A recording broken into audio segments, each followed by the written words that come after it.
জাতীয় চলচ্চিত্র পুরস্কার 2015 আসরে আজীবন সম্মাননা যোগ্যভাবে পাচ্ছেন অভিনেত্রী শাবানা ও সঙ্গীত শিল্পী ফেরদৌসী রহমান।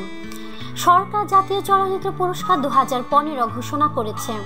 যৌথভাবে শ্রেষ্ঠ অভিনেতা নির্বাচিত হয়েছেন শাকিব খান ও মাহফুজ আহমেদ।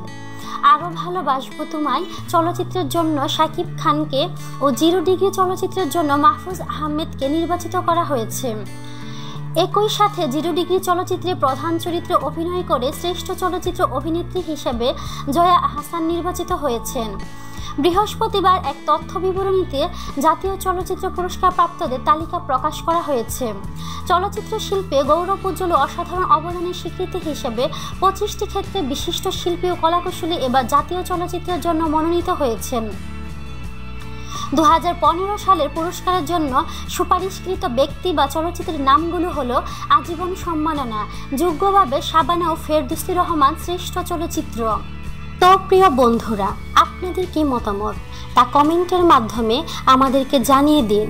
আর অবশ্যই আমাদেরকে লাইক, কমেন্ট, শেয়ার এবং সাবস্ক্রাইব করতে ভুলবেন না।